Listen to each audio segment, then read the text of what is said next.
जय गणेश, जय गणेश, जय गणेश देवा। स्वर में कोमलता और श्रद्धा। वाचन, सभी भक्तों को मेरा प्रणाम। आज हम सुनने जा रहे हैं विघ्नहर्ता, मंगलमूर्ति, प्रथम पूज्य भगवान गणेश की अद्भुत कथा।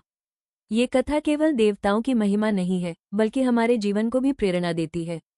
आइए चलते हैं उस समय में, जब माता पार्वती ने भगवान गणेश को जन्म दिया और उन्होंने समस्त देवताओं को भी अपने ज्ञान से चकित कर दिया। भाग 1। गणेश जी का जन्म। 4 मिनट। माता पार्वती स्नान कर रही थी। उन्होंने अपने शरीर के उपटन से एक बालक की मूर्ति बनाई और उसमें प्राण फूंक दिए। वह बालक सुंदर, गोल मटोल, अत्यंत आकर्षक था। पार्वती जी ने स्नेह से कहा, वत्स, तू आज से मेरा पुत्र है। इस द्वार की रक्षा करना जब तक मैं स्नान कर रही हूँ। इसी समय भगवान शिव वहां आए। उन्होंने देखा कि द्वार पर एक अपरिचित बालक खड़ा है। शिवजी बोले, पुत्र, मुझे भीतर जाने दो। बालक ने हाथ जोड़कर कहा, माता का आदेश है, जब तक वे स्नान कर रही हैं, कोई भीतर नहीं जा सकता। शिवजी क्रोधित हो उठे, तू मुझे रोक रहा है? बालक बोला, कर्तव्य से बढ़कर कुछ नहीं, आप चाहे कोई भी हो, मैं द्वार नहीं खोलूंगा। युद्ध छिड़ गया। देवता इकट्ठा हुए, पर कोई भी उस बालक को हरा न सका। अंततः भगवान शिव ने अपने त्रिशूल से बालक का मस्तक काट दिया। जब माता पार्वती बाहर आई और अपने पुत्र का हाल देखा, तो वे रो उठी। उनका क्रोध और शोक देखकर त्रैलोक्य कांप उठा।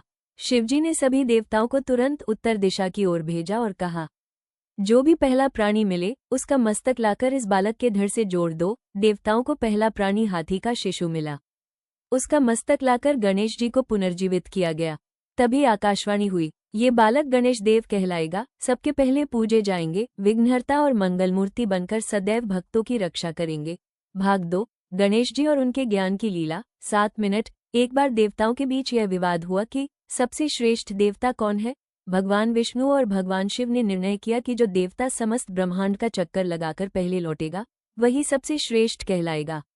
देवता अपने अपने वाहन लेकर तुरंत निकल पड़े। कार्तिकेय मयूर पर, विष्णु गरुड़ पर, शिव नंदी पर गणेश जी मुस्कुरा कर बैठे रहे। उन्होंने अपने माता पिता की परिक्रमा की और शांत होकर जब सभी देवता लौटे, तो उन्होंने गणेश जी को पहले से उपस्थित पाया। सभी ने पूछा, आपने ब्रह्मांड की परिक्रमा कैसे की? गणेश जी ने नम्रता से उत्तर दिया, माता पिता ही संपूर्ण ब्रह्मांड हैं। उनकी परिक्रमा करना ही संपूर्ण सृष्टि की परिक्रमा है। विजुअल, माता पिता की सेवा करते हुए बच्चे अध्ययन करते। इस कथा से हमें ये 3 शिक्षाएं मिलती हैं। माता पिता की सेवा करना सबसे बड़ा धर्म है। केवल बल नहीं, बुद्धि और विवेक से भी विजय पाई जा सकती है।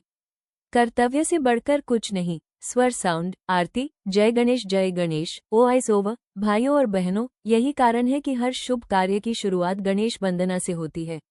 आप सभी भी अपने जीवन में माता पिता और गुरुजनों का सम्मान करें, तो सभी विघ्न दूर होंगे।